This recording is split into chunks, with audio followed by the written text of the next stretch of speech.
Radio J. Jusqu'à 22h, c'est Classico. Tête de Kylian Mbappé. Steve Nadjar. Bonsoir à tous et merci de nous retrouver pour ce nouveau numéro de Classico. Au menu cette semaine, la large victoire de l'OM face au Havre, une soirée marquée par le festival offensif des Olympiens et par le retour à la maison d'un enfant du pays, un enfant du club, André Ayew, ovationné par les supporters marseillais hier soir. L'OM dauphin ce lundi du Paris Saint-Germain qui a profité du week-end pour remporter un nouveau trophée des champions, le 13e de son histoire. Et puis gros plan sur les dernières infos du mercato en fin d'émission. On parlera notamment de l'OM, du PSG bien sûr, mais aussi de Lens et de Manchester United. Voilà pour le sommaire, il me reste à vous présenter le casting du soir. Il fut un temps sur toutes les tablettes des clubs de l'Île-de-France. Le gardien de but de Classico est de retour ce soir. Bonsoir Benjamin Krief. Mais ce n'est pas drôle parce que c'est vrai. Ouais. Alors il se trouve que j'ai signé nulle part, mais. Et c'est vrai. Mais bien sûr que c'est vrai. Tout ce que je dis est vrai. Bon, ce soir je joue encore une fois. On en est au 32e de finale de Coupe des Hauts-de-Seine peut-être. J'invite tout le monde au stade à Courbevoie à 20h30. Bon match contre eux. Contre eux, je ne sais pas comment s'appelle l'équipe d'en face. D'accord, ça doit pas être un grand club. Ce qui m'intéresse, c'est combien on gagne et on s'en va. Une image pour ce week-end de foot ? Ouais, je suis ravi de voir que maintenant le centre névralgique du foot français se trouve à Doha. C'est intéressant. Oui, je commence dans la polémique. Moi, je suis pas revenu pour rien ici. Hein. T'as quelque chose à dire sur les maillots du PSG peut-être ? Non, de manière générale. Le fait que ce match se déroule au Qatar, bon, on va en parler peut-être. Steve, c'est toi le chef. Mais après la Chine, après le Maroc, après Israël. Oui, Israël n'étant pas à l'époque le fait que ce soit à Doha, on peut pas dire que, enfin, quand tu rappelais Chine, Israël, etc., c'était pour promouvoir le football français, etc. Bah, à Doha, t'as pas besoin de promouvoir le football français, il est déjà bien promu. Et puis après, pour Monaco, je trouve que c'est assez spécial d'être à l'extérieur du coup. Mais je lance des polémiques après, ça t'intéresse pas. Avant que j'ai présenté les deux autres chroniqueurs, bonsoir également donc à Alexis Visan. Alexis, salut à toi. Un mot sur Doha peut-être ? Non, moi ce qui m'a plus dérangé, c'est plus que en fait, par ce trophée des champions, on a un peu bousillé le championnat puisqu'on a bougé le match championnat PSG Monaco, qui est un peu hyper intéressant en décembre pour le trophée des champions. Et je trouve que ça relève le championnat et ça me dérange plus que ça soit Quand est-ce qu'on aurait pu placer ce match un peu mieux dans le calendrier ? Le trophée des champions en fait c'est c'est au début. Monaco PSG en général. Monaco PSG en Ligue 1. Je veux dire le Monaco qu'on a vu au trophée des champions, c'est pas le même qu'on a vu en décembre. Et là il y aurait peut-être eu un beau match pour les 3 points. C'est un peu navrant pour la Ligue 1. Qu'est-ce qu'en pense notre troisième chroniqueur ? Il n'a pas encore projeté de mener un documentaire sur Classico, mais c'est notre producteur préféré. Bonsoir Alex Darmon. Ah, c'est vrai que je suis préféré ? C'est le seul. Bah attends, c'est le seul. Mais c'est vrai. Okay. Non, bah, bonsoir à tous. Non, écoutez, ce que j'en pense, c'est que je vois qu'il y a la géopolitique qui s'affronte avec le sportif, et ça me fait bien plaisir. Non, mais l'image, moi, qui m'a marqué quand même, c'est le fait que sur DAZN, on voit même pas la remise du trophée au Paris Saint-Germain et qu'on bascule directement sur le match de l'OM. DAZN qui a par ailleurs annoncé le retour du multiplex le dimanche. Ouais. Donc en fait, tu t'en fous de ce que je dis. Et une offre promotionnelle pour la fin de la saison. Donc ceux qui ont déjà payé 39 € par mois, ils vont se faire. Tu parlais alors moi, je vais te dire franchement, tu parlais des maillots aussi. Oui. Avec les inscriptions des noms des joueurs derrière en arabe. Dans le passé, on l'avait vu en chinois. Non, mais ça, il y a aucun problème. On l'avait vu en chinois. Bah oui, mais en Israël, tu les as pas vu en hébreu, les noms des joueurs. Bah non, mais je suis désolé, si c'est le vraiment marché pour promouvoir. israélien est peut-être un peu pas la même chose. Oh, tu sais, il y a beaucoup de monde de Parisiens, de Français en Israël. Il y avait. Oui, non, mais avec des lettres hébreux. Si tu joues le jeu, tu le joues vraiment jusqu'au bout. Voilà, c'est tout. Mais d'ailleurs, je vais vous dire autre chose. C'est un peu mon coup de gueule, Benjamin, si tu me laisses le dire. T'es là, vas-y. J'ai aussi été très surpris pendant le mois de décembre, pendant les fêtes de Noël, de voir qu'en Angleterre, c'est tout à fait normal de souhaiter joyeux Noël et de souhaiter en même temps joyeux Hanouka, et qu'en France, il n'y a aucun club qui l'a fait. Et je mets en comparaison, encore une fois, je suis désolé, le pas PSG. La même culture et tout, peut-être, mais je mets en comparaison le PSG qui, au moment du Ramadan, et ils ont tout à fait le droit de le faire, souhaite une bonne fin de Ramadan ou un bon jeûne du Ramadan à tous ses supporters.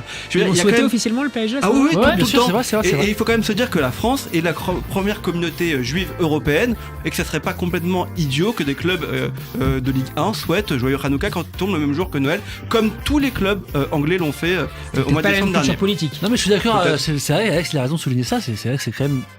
Avec tout ce qu'on vit en ce moment, c'est. Bon, mais c'est ce qu'on pourrait voir en Angleterre ou aux États-Unis. Bah, en France, c'est un peu plus compliqué. Moi, c'est même pas déjà arrivé. C'est pas dans la culture en général. On met pas en avant les religions, les fêtes, sauf les grandes fêtes. Pourquoi ils le font pour le Ramadan ? Et ils ont raison de le faire. Moi, je mets pas en cause. Ils font ce qu'ils veulent, franchement, tu vois. Mais pourquoi ils le font pour le Ramadan et pas pour le Noël ? Et très bien. Et pourquoi pas pour Hanouka ? Benjamin ? Ah, il a pas envie de se prononcer là-dessus.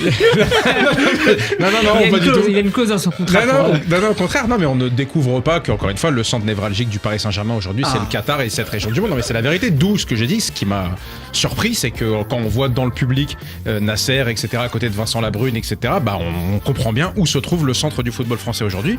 Et c'est assez perturbant. On pouvait pas faire ce match-là ailleurs en France. Il n'y avait pas un public. Non, bah, Trophée des champions, ça fait des années. Il y avait de capter le marché. On avait déjà eu d'ailleurs le responsable de la Ligue. On devait aller en Chine. Finalement, on n'a pas pu le faire. Donc tu pouvais. Thaïlande, non? Thaïlande. J'étais moins en Thaïlande. C'était cet hiver. En Chine, il y a déjà eu quelques années. C'était en Thaïlande, t'as raison. Non, c'était en Chine. Il y a eu Canada aussi déjà. Canada. Et il n'y avait pas un public français qui pouvait recevoir le trophée des champions pour faire un peu, encore une fois, voir. Ça fait 15 ans que c'est à l'étranger. Ouais, mais alors, si tu pouvais pas le faire là où tu l'as fait, Doha c'était la solution de repli. Parce que, encore une fois, aujourd'hui, c'est le PSG. Et donc, il y a beaucoup plus de facilité à l'organiser là-bas. C'est assez spécial. Mais encore une fois, je reprends et je te rends la parole. Vas-y. Quand t'es monégasque, ça pose question quand même d'aller jouer à Doha avec un stade parisien plein. Et. Parce que vous le savez, vous l'avez vu, les supporters parisiens ont bénéficié d'une offre spéciale, 100 €, avion, hôtel, 200 transport. supporters parisiens. Mais heureusement qu'ils étaient là, sinon t'as aucune ambiance. On y reviendra. Merci à tous les trois pour cette introduction. Merci et bonsoir à Benjamin à la réalisation ce soir. Classico saison 5, épisode 130. C'est parti. Radio J. Radio J. Jusqu'à 22h, c'est Classico. Radio J. Steve Nadjar. On démarre Classico avec la large victoire hier soir de l'OM au Vélodrome 5-1 face au Havre. La troisième manita de la saison pour les Olympiens, mais la première au Vélodrome. Avant de retrouver notre invité du soir du côté de Marseille, qu'est-ce que vous avez retenu principalement de ce match, Alexis, Benjamin et Alex? Moi, en fait, on va dire que Marseille, déjà gagné 5-1, c'est pas anodin et c'est plutôt bien pour eux. Mais en fait, j'ai beaucoup aimé le but d'Ayou et la réaction du public. Je trouve que c'est ça nous réconcilie avec le foot quand même. Ce côté-là, ça m'a vraiment fait plaisir dans ce contexte géopolitique que nous vivons de manière générale. Même l'ambiance autour du foot, elle est pesante, elle est pas sympa. Là, c'est un moment sympa et convivial. Donc pour moi, c'était une belle image. Et après, sur le match, le Havre, c'est très en dessous évidemment, mais c'est très bien que Marseille, c'est la troisième fois de la saison qu'il marque 5 buts en championnat, qui n'était pas arrivé depuis 77, je crois. Donc c'est énorme. C'est la stat du jour. C'est la stat du jour. À vérifier, mais ça fait très longtemps que c'est pas arrivé. Et donc le faire, c'est quand même toujours bien. Ouais, Marseille a fait le taf contre une équipe qui est très très faible. On peut quand même s'interroger sur le Havre qui a été quand même déstabilisé par son changement de coach, etc. Aujourd'hui, pour Digard, c'est quand même un peu compliqué. On louait ses performances quand il était à Nice. L'équipe va avoir du mal à se maintenir, selon toi? Ça paraît très très très faible. Il y a peu de ressorts, tu sens que t'as Ayou qui apporte quand même une touche d'expérience et d'efficacité aussi, parce qu'il marque, mais sinon le reste de l'équipe, ça paraît très très faible. Vas-y, Alex. Pour dire ce que vous allez dire, c'est les clubs un peu comme Saint-Etienne qui sont et je vais dire pourquoi je parle de Saint-Etienne, mais il n'y a rien en fait, c'est vide. Et quand tu vois Saint-Etienne qui, avec un changement de coach, est transformé contre Reims, c'est vrai que quand tu vois le Havre de Digard, c'est dramatique, quoi. Ouais. En plus, il y a des joueurs qui vont partir, Sanganté, le petit jeune attaquant belge aussi, là, qui va partir bientôt du Havre. Non, moi, ce que je retiens, c'est l'OM. Benjamin, t'avais terminé? Oui, je pense qu'il a fini. Non, mais vas-y, je t'en prie. Non, t'avais fini, je te couperai, vas-y. Non, pardon, je t'ai coupé. Non, parce qu'il t'a coupé lui. Vas-y. Donc, non, en plus, ce que je veux dire est intéressant, tu vois. Pour une fois. Non, mais moi, j'ai bien aimé, en fait, que l'OM renoue avec la victoire au Vélodrome. Je trouve ça, parce que ça fait longtemps qu'ils n'avaient pas gagné à Marseille, et surtout, j'ai adoré Rabiot, quoi. Ouais. Franchement. En tant qu'ancien parisien, ça fait plaisir de voir Rabiot, et je voudrais aussi souligner les deux autres milieux de terrain, si tu me le permets. Je t'en prie. Rongier et Nadir, pour le coup, qui apportent vraiment quelque chose. Rongier, c'était quand même pas facile pour lui depuis un moment. C'est redevenu le métronome. Et c'est quand même un super joueur quand il est à ce niveau-là. J'avoue qu'il est trop fort. Tu vois, tu peux t'excuser. Et franchement, il apporte vraiment une stabilité au milieu de terrain, etc. Le petit Nadir, c'est intéressant dans la création du jeu, etc. Et Rabiot, en tant qu'ancien parisien, on est content de le voir revenir à ce niveau-là. On va poser la question à notre invité. Bonsoir, Sacha Nabé. Bonsoir à tous messieurs, merci de me recevoir. Et merci de nous rejoindre, tu es journaliste sportif et tu es installé à Marseille. Qu'est-ce que tu as retenu de ce match-là, les performances du trio de milieu de terrain, Rongier, Rabiot et Nadir, notamment? Déjà, la première chose que j'ai retenue, c'est que les deux joueurs les plus décisifs, Greenwood et Enrique, n'ont pas marqué. Et malgré ça, l'OM a réussi à mettre 5 buts, donc c'est plutôt encourageant. Les milieux de terrain aussi, on pensait que l'absence d'Højbjerg allait être un peu plus pesante. Nadir qui était malade. Le travail. Ouais, Højbjerg était malade, mais justement, Nadir a réussi à revenir un an après les croisés et à revenir à ce niveau, c'est très fort. Pareil pour Rongier, qui était un peu oublié, qui a réussi à revenir à ce niveau. Je pense qu'on a un très très bon trident au milieu de terrain avec Højbjerg et c'est plaisant de voir que derrière, on peut compter sur Nadir. Je ne vais pas parler de Koné, puisqu'il n'a pas fait forcément une très bonne entrée. Mais Nadir, je pense qu'il va pouvoir s'installer petit à petit dans cette équipe. Il peut espérer chatouiller les titulaires? Chatouiller les titulaires, c'est compliqué quand le trident au milieu de terrain, c'est c'est Højbjerg, Rabiot et Rongier. Mais ce qui est intéressant avec Nadir, c'est qu'il peut jouer un peu plus haut, il peut aussi dépanner sur un côté, il peut jouer derrière l'attaquant. Donc, dans tous les cas, il est polyvalent et je pense qu'il se fera cette place dans cette équipe à terme. Qu'est-ce qui vous a plu, messieurs, dans la performance de Nadir, buteur hier ? Déjà, je trouve ça sa première chouette titularisation avec l'OM d'avoir un jeune du centre de formation qui va marquer un but au Vélodrome. Je crois que ça fait hyper longtemps qu'on n'avait pas vu un jeune comme ça du centre. Enfin, je me demande si c'est pas Nasri le dernier à avoir marqué. Enfin, peut-être que je me trompe. Hein. Faudrait essayer. Mais il est de Nice. C'est qui ? Sacha ? Il est de Nice, Nadir. Ah, il est pas de Marseille. Ok.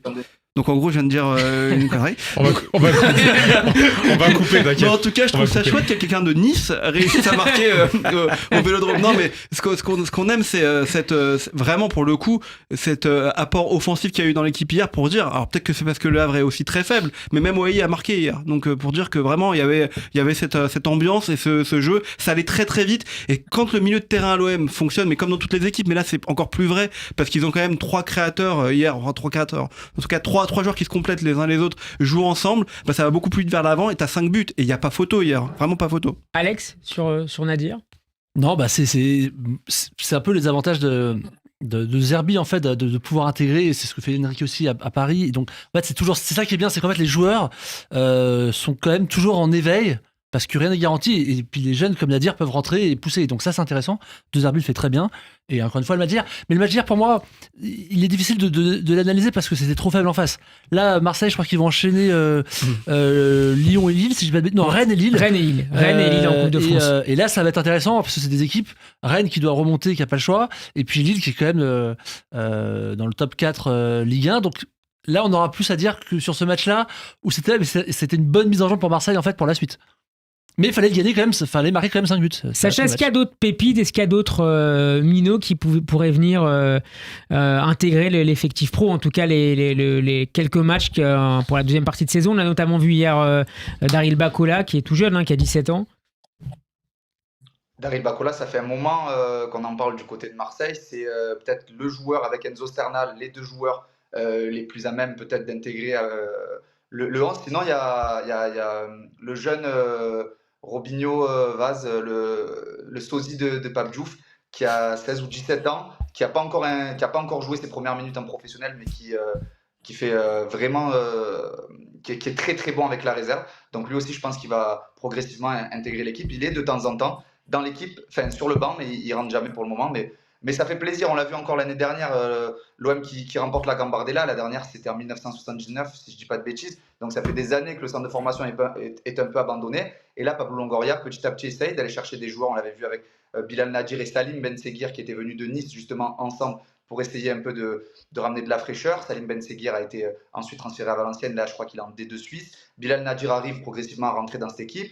Et on le voit avec Bakola, Sternal, Robinho Vaz. Il y a souvent des jeunes qui sont recrutés, qui sont installés dans la réserve et qui progressivement intègrent l'équipe. Et en plus de Zerbi aime ce genre de profil. Donc je pense qu'il va en avoir à l'avenir des jeunes qui vont intégrer cette équipe. Benjamin, c'est plaisant de voir l'OM, malgré la présence de titulaires internationaux, voir progressivement des joueurs intégrer, des jeunes joueurs intégrer son effectif et comme l'a dit Alex, ça fait partie. Et pas seulement en coupe. Mais comme l'a dit Alex, normalement, c'est le lot de nos grands clubs français de réussir à intégrer des jeunes aux côtés de stars pour faire émerger des effectifs qui sont cohérents.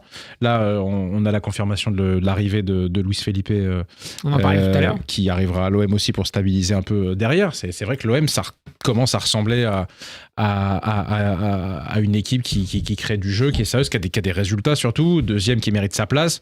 Tout seul, hein. Qui n'a pas eu des champions. Tout seul deuxième. C'est ce que j'allais dire. Normalement, tu attends ça de l'OM quand tu n'as qu'un seul match par semaine. Donc, encore une fois, là, l'OM est dans un parcours qui paraît assez normal. Accrocher la Ligue des Champions, ça paraît être largement à leur portée. Et après, écoute, on aura encore les débats l'année prochaine de savoir si. C'est ça, pour moi, sur Marseille, c'est toujours plus l'année prochaine où on va pouvoir dire. Et avant même ça, quid de la stabilité, parce qu'on a eu déjà depuis plusieurs années maintenant. Greenwood, il y aura peut-être plus Rabiot. Mais voilà, à quoi va ressembler l'effectif l'année prochaine si tu accroches la Ligue des Champions, la stabilité, même le coach, parce qu'on a vu qu'à l'OM, ça pouvait pas se chauffer très vite. Donc, voilà ce qu'a dit De Zerbi justement, Benjamin. Dans les matchs comme aujourd'hui, donc hier, il faut plus de patience, faire circuler le ballon, ne pas forcer les passes, il faut de la patience et de la qualité. Sacha, comment ça se travaille à l'entraînement ? Il a mis du temps, Roberto De Zerbi, à réussir à trouver son 11 type, à réussir à trouver son système, puisqu'avant, l'OM ne jouait pas à 3. Maintenant, l'OM joue à 3 avec des pistons. Luis Enrique qui descend d'un cran et qui vient défendre sur le côté, au détriment de Jonathan Rau, qui avait fait de très beaux matchs et qui a été du coup relégué sur le banc. Je pense qu'au-delà d'un travail sportif, c'est surtout un état d'esprit. Il est parti 2-3 fois, 3-4 jours avec son équipe pour ressouder le groupe. Il y a vraiment une bonne alchimie. Je pense que c'est la colonne vertébrale de ce système-là, de cette patte de Zerbi. C'est vraiment l'état d'esprit. On l'a vu encore à chaque fois. Ils sont tous ensemble, ils célèbrent tous ensemble. Eli Wahi qui vient marquer hier et Rabiot qui montre le dos de Wahi pour dire il est encore là, il ne faut pas l'éteindre. Pareil pour Mopé qui a félicité Wahi alors qu'on connaît la concurrence entre les deux. Donc c'est plutôt sain. Il y a un bon état d'esprit. Je pense que ça commence par là. Après juste. Alex Darmon, sur Wahi, j'imagine. Non, parce que sur Wahi, mais oui, moi je trouve qu'il a pas le niveau de l'Olympique de Marseille. Hier, il marque, heureusement, il est attaquant et il met 5 buts contre le Havre. Oui, il fallait qu'il marque à un moment donné, qu'il rende un peu ce que le public et ce que De Zerbi d'ailleurs lui avait donné comme confiance. Après, faut quand même relativiser. C'était le Havre. Hier, c'est le Havre. Là, vous allez avoir un agenda pour l'OM avec le prochain match, c'est à Rennes samedi soir. Après, ils vont jouer Lille en Coupe de France et on sait qu'ils veulent aller quand même un peu loin en Coupe de France. Derrière, il va y avoir Strasbourg. C'est pas une équipe de peintres non plus là-bas. Après Nice, et je crois que ça sera Lyon, la fin de la spirale infernale. C'est à mon avis là, à la mi-février, qu'on pourra vraiment se rendre compte de l'OM et du niveau de l'OM. On aurait tort de trop s'enflammer après une très belle victoire. Non, parce que faut pas ne pas s'enflammer. Il faut pas dire que c'est pas bien. Enfin, vraiment pour le coup, pour une fois que l'OM est au mois de janvier à ce niveau-là, tout seul deuxième, non, c'est bien. Faut dire que c'est bien et qu'il y a eu du boulot parce qu'on a quand même eu aussi peur à certains moments de la saison. Il recommence. Notamment contre Auxerre, c'est un match qui avait beaucoup perturbé. Exactement, mais contre Auxerre et même contre le PSG, excusez-moi, mais contre le PSG à 11 contre 10, à 10 contre 11, où ils avaient complètement explosé en plein vol. Voilà, maintenant il va falloir voir s'ils arrivent à enchaîner au Vélodrome aussi. Et ils ont beaucoup de mal au Vélodrome. Hier, ils battent le Havre 5-1, mais encore une fois, moi je pense que le Havre est condamné, il va aller en Ligue 2, il n'a pas le niveau, donc il faudra voir sur les prochains matchs qui arriveront. Notamment, il y a Nice. Moi, je pense que le match qui va être le match pivot cette saison pour l'OM, c'est fin janvier contre Nice. À Nice, c'est un vrai derby, et on sait qu'à chaque fois qu'ils vont jouer à Nice et avec les supporters et dans les têtes, un peu comme contre le PSG, l'OM quelquefois n'arrive pas à tenir la distance. Donc on verra à ce moment-là. Alexis, on sait que l'OM a beaucoup de difficultés généralement face au bloc bas. C'était le cas hier face au Havre. C'est malgré tout passé. Comment tu l'expliques ? C'est simplement la faiblesse du bloc adverse ou l'OM progresse collectivement sur ce point ? Un peu des deux. Un peu des deux, je dirais. Mais non, mais c'est sûr que l'OM progresse. C'est sûr que mettre 5-1 à un bloc bas alors qu'ils avaient toujours du mal avant, c'est plutôt très positif. Encore une fois, le Havre, c'était très faible. Et en fait, comme en Ligue 1, il y a beaucoup d'équipes très faibles, on ne sait même pas si le Havre va descendre. Parce que Montpellier, c'est aussi cata, même si c'était mieux là. Donc, on ne sait même pas si... C'est ça qui est fou en Ligue 1, c'est qu'il y a vraiment, aujourd'hui, je trouve, on a fini Ligue 1 à 18 clubs pour resserrer le niveau, et je trouve que le niveau, c'est encore plus effacé. C'est-à-dire qu'il y a vraiment des équipes qui sont vraiment nullissimes, quoi. T'as raison, mais pour autant, tu vois pas des 5 et des 4 tous les week-ends. Donc, c'est pour ça qu'il faut quand même... Vous avez beaucoup raison, tous les deux. Excuse-nous, c'est notre métier. Il faut quand même aussi souligner le fait que quand tu mets 5-1 au Havre, il faut les mettre. Et qu'encore une fois, tu n'as pas toutes les semaines des scores fleuves comme ça, donc faut les féliciter. L'efficacité, quand on voit le Paris Saint-Germain et les difficultés d'efficacité qu'ils ont. Il y a une très grande disparité cette saison entre, je sais pas, 4-5 clubs et le reste du tableau. Ah mais ça c'est sûr, mais on peut remonter aux causes. Tu peux remonter aux causes de tout ça parce que les effectifs du bas de tableau, il y a personne, il y a pas de joueurs, il y a pas d'argent, tout simplement. Il y a pas d'argent. On revient au droit télé. Même sans argent, je trouve qu'il n'y a pas de. Soit t'as des dirigeants créatifs, soit t'as des dirigeants créatifs pour essayer de trouver des coups, des joueurs un peu à relancer, etc. Soit t'as pas. Ce qu'a fait l'OM à un moment donné. Ouais, l'OM, je l'avais pas dans la même partie de tableau que le Havre, Saint-Etienne, etc. Angers ou ce que tu veux. Il y a aussi un joueur qu'on oublie à l'OM, c'est le gardien quand même, Oli. Moi, je le trouve vraiment très bon. Ouais. C'est-à-dire que contre Lille, c'est grâce à Rui qui t'as raison. Qui c'est une bonne idée d'ailleurs d'aller le chercher. Mais il y a aussi un joueur qu'on a beaucoup moqué, je m'en souviens, c'est quand même Luis Enrique. Franchement, quand il est arrivé, c'est l'une des grandes surprises de la saison. Il a été métamorphosé ce joueur. Avec Benjamin Ocage aussi dans son équipe. C'est 2 grandes surprises de la saison. Merci. Mais Luis Enrique, franchement, je sais pas si c'est le travail de j'allais dire Sampaoli, mais De Zerbi. Merci. Le travail c'est dur là. Le travail de De Zerbi qui a su le replacer et le faire travailler comme il fallait, mais le joueur il est transfiguré. Sacha, comment est perçue l'évolution et la progression assez spectaculaire de Luis Enrique depuis le début de la saison et même en réalité depuis la deuxième partie de la saison dernière à Marseille?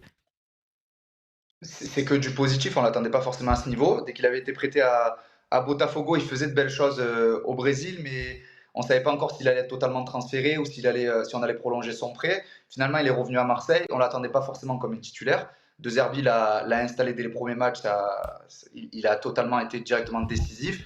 Mais il y avait Jonathan Rau qui était repassé dessus hiérarchiquement. On l'avait vu contre Lyon, il avait mis ce but dans les dernières secondes et à chaque entrée, il faisait la différence. Jonathan Rau, il est un peu plus explosif, un peu plus rapide. Techniquement, il a rien à envier à Luis Enrique. Donc il était repassé devant dans la hiérarchie. Et ce changement de système, justement de passer en défense à 3 et de jouer avec des pistons, a été bénéfique pour Enrique, puisqu'Enrique n'a pas de mal à défendre là où Jonathan Rau a un peu plus de mal. Donc c'est un système qui lui va totalement. Je pense que c'est aussi pour ça qu'il est performant. Et c'est quelqu'un qui n'est pas avare d'efforts. C'est quelqu'un qui revient. On l'a vu hier, il y a eu une perte de balle. Il a perdu le ballon tout devant, il est venu le récupérer derrière. C'est quelqu'un qui est très altruiste. Il fait beaucoup de passes quand il faut et il se trouve toujours là où il faut. Et qui a une bonne finition, donc je pense que c'est plutôt bénéfique. Et en plus, il y a une concurrence assez saine avec Jonathan Rau et avec Bilal Nadir qui peut jouer aussi sur un côté. Donc franchement, et j'aimerais aussi revenir sur un point. Ouais, c'est ça. Tout à l'heure, je l'avais gardé dans un coin de ma tête quand j'entends c'est Le Havre, c'est assez normal et tout. Oui, c'est normal. Le Havre est peut-être l'une des équipes les moins bonnes, voire la moins bonne de Ligue 1. Mais on se rappelle quand même qu'en début de saison, l'OM a perdu des points contre Auxerre, Strasbourg, Reims. Et un quatrième club aussi qui se doit d'être en dessous de l'OM. L'OM a toujours eu un peu de mal depuis le début de la saison avec les petits, je mets bien les guillemets, parce que Auxerre et Strasbourg font un très bon début de saison. Mais cette saison, l'OM est bon contre les gros, mis à part le Paris Saint-Germain. C'est victoire contre Nice, contre Lens, contre Lyon, un match nul contre Lille qui aurait pu basculer des deux côtés, je vous rejoins. Rouli a été exceptionnel et a réussi à garder ce match. Mais aussi pareil pour Marseille. Marseille aurait pu aussi gagner ce match. Willy Delageau a oublié un penalty dans les dernières secondes. Ça aurait pu aussi peut-être changer la physionomie du match. Donc Marseille était bon contre les gros cette saison et un peu moins bon contre les plus faibles. Et là, depuis 3 matchs au Vélodrome, ça fonctionne. Victoire contre Monaco, c'est un match nul contre Lille, ça reste quand même une bonne équipe. Et là, 5-1 contre l'Europe. Donc c'est assez aussi plaisant de voir que Marseille arrive finalement aussi à reprendre des points contre les petits, alors qu'ils avaient un peu plus de mal en début de saison. Alors, l'un des hommes du match, oui. Alex, non, mais après ensuite, j'entends et tu as raison sur le fait qu'il faut quand même dire qu'ils avaient du mal contre les petits, mais c'est normal que l'OM, normalement, gagne contre le Havre. Je veux dire, c'est pas une surprise, surtout quand on voit encore une fois le niveau du Havre cette saison. Et derrière, peut-être pas avec autant d'écart. Si, franchement, si l'OM veut à un moment donné venir titiller le PSG sur le titre de champion, ce qu'ils sont capables de faire quand ils n'ont pas la Ligue des Champions sur une saison et qu'ils jouent beaucoup moins, ils doivent en passer 5 comme ils le font et qu'ils font un match plein hier au Vélodrome chez eux. Donc moi, t'as raison sur le fait de dire que ça arrivait pas avant et donc c'est pour ça que je dis que c'est bien, mais c'est pas normal, quoi. Voilà, c'est pas normal. C'est le vrai niveau de l'OM. L'un des hommes de la soirée, on le disait tout à l'heure, a été le Havrais André Ayew, buteur pour son retour à l'OM. On va l'écouter au micro de DAZN. Beaucoup d'émotions. Franchement, je veux remercier tout le peuple marseillais pour aujourd'hui, pour ce soir. Ça m'a touché du fond du cœur. Ce club, comme je dis et je le répète, m'a beaucoup donné et ça montre que tout ce que j'ai pu faire, j'ai pu laisser ma trace ici. Surtout après le Padre, tout ce qu'il a fait, c'était pas facile de venir et être formé là et laisser sa trace, faire son nom. J'ai réussi à le faire, alors tout ce que j'ai donné aujourd'hui, ça m'a montré que les supporters l'ont vu, ils apprécient et ils me donnent tout cet amour. Et moi, pareil, voilà, c'est mon club, ça a toujours été mon club de rêve. Alexis, tu relevais cette image tout à l'heure, cette belle image de communion avec. C'est la belle histoire, et c'est vrai que c'était un joueur emblématique de l'OM, et c'est tout ce qu'il dit vrai. Avec son frère. Tout ce qu'il dit est vrai, c'est vrai que passer derrière son père, qui était quand même une légende du club, c'est lui qui met le corner sur la tête de Boli en finale. Abedi Pelé. Voilà, Abedi Pelé. Et du coup, c'est une belle histoire. Et puis, voilà, pour moi, c'est ça le foot qu'on aime, en fait, quelque part. Donc, c'est bien de l'illustrer. T'es un romantique du football. Ouais, je suis Benjamin, le cynique. C'est terminé. Le cynique. Je suis romantique. Non, mais tu vois, je suis romantique et j'aime le football. T'as pas été ému par ces images? Si, mais Alex a raison, mais je pense que c'est un football qui est en train de mourir, malheureusement. Je le déplore comme toi. Donc oui, ces images, elles sont belles, etc. Mais je pense que ça tend à s'achever, ce genre de comportement, d'amour du maillot, etc. Voilà, il a été formé au club, il est resté plusieurs années. Il y a de moins en moins d'attachement des joueurs envers des clubs. Donc là, l'image est belle. J'ai pas l'impression que ce soit l'avenir du foot, malheureusement. Quand tu marques, ça fait 5-0. Hein. Oui, c'est sûr que s'il ouvre le score, je suis pas sûr. S'il y a 0-1 et qu'il marque là-dessus, il se fait pas ovationner, ça c'est sûr. Je suis pas sûr qu'il l'a acclamé, donc c'est super, c'est magnifique. Mais pour les dirigeants, à vrai, on parlait tout à l'heure de créativité des dirigeants, c'était un beau coup d'aller récupérer ce joueur. Bon, ça suffira sans doute pas, mais en tout cas, ça fait du bien de le revoir là, ouais. Sacha, Sur Abedi Pelé, non, sur son fils, un de ses fils. Sur André Ayou. Il est où Jordan? Il est en Angleterre. En Angleterre Encore. Okay. Ouais. Sacha, tu penses comme Alex Darmon que si le score avait été différent, la physionomie du match avait été différente, le public aurait réagi un peu différemment au but du Havre? S'il y a 0-0 et qu'Ayou marque dans les dernières secondes, c'est insulté. Il n'y a pas d'acclamation.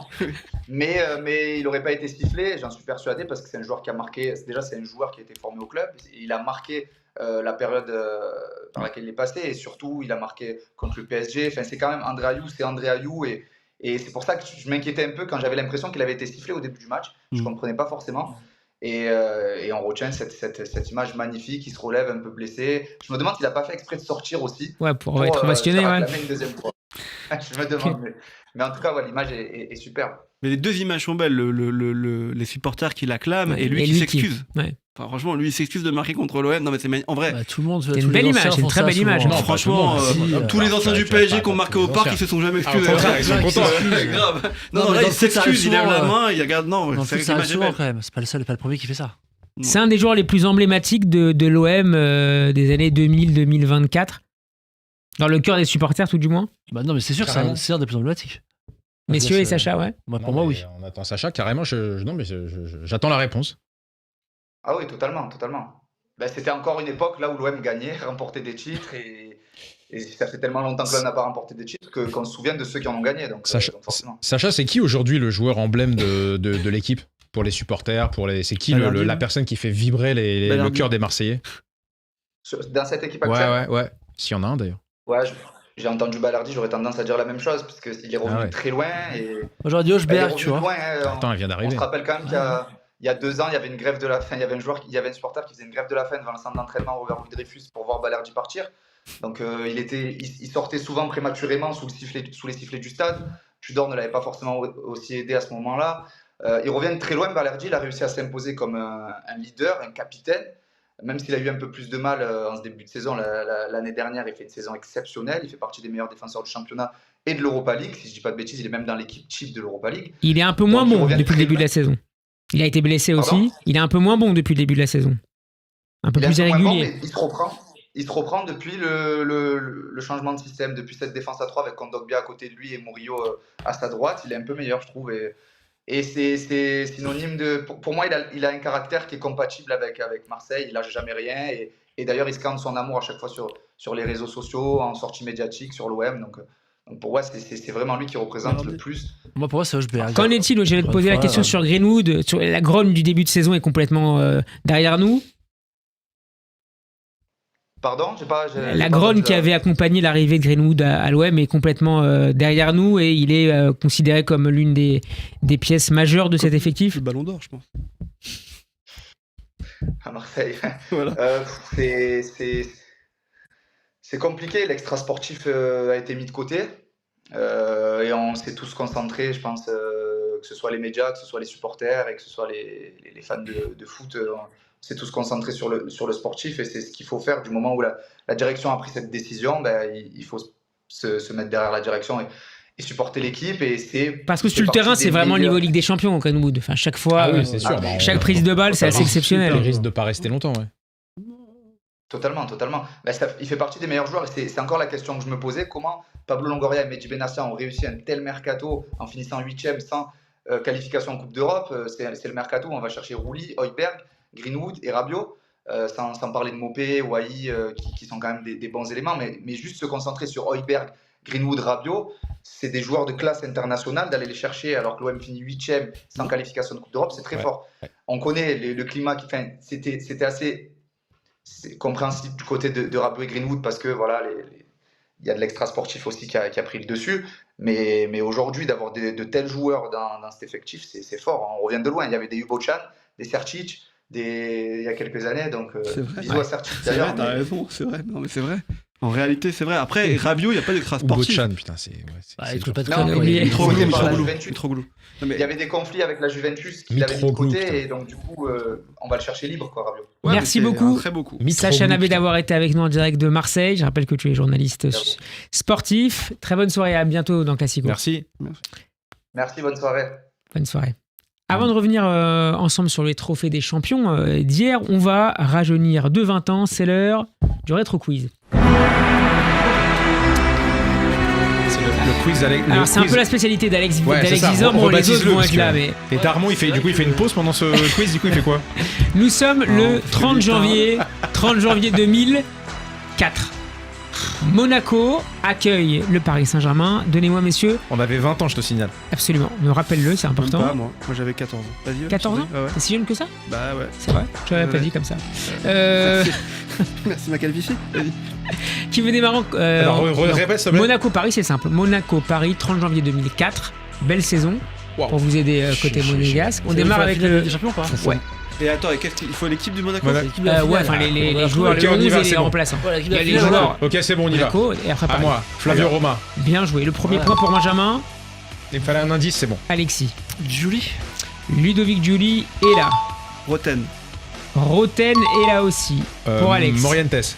Morientes, il est titulaire aussi. Le point, ça fait 2. C'est la première fois que Benjamin enchaîne 2 points. J'y vais, non? Gaël J'ai Givet, aussi c'est là. méchant en 2025 qu'en 2024. Pas du tout. C'est incroyable. Skilachi, c'est excellent. Enfin, c'était à Non, moi. c'était à mais lui. c'est pas grave. Pas Pas du du tout, il y a J'en ai 2 plein partout. d'autres, j'en ai plein d'autres. Il y a 2 partout. J'en ai plein Attention. d'autres, j'en ai plein Vous d'autres. avez quasiment toute la défense. J'en ai plein C'est d'autres. plus dur là. Alors vas-y. J'en ai plein d'autres. Il y avait un grec au milieu de terrain. Absolument. Ouais. Zikos. Ah, c'est bon. Ouais, donc c'est Bah, ça. non, c'est- bah, non, c'est Alexis. j'avais- C'est Alexis. j'avais- Tu rigoles ou quoi? C'est Alexis. Non, Bah, mais c'est un le scandale. grec, t'aurais pu dire Nikos. Ah, moi j'en ai un. moi. C'est un scandale. J'en ai un, moi. C'est un scandale. Dado Percho.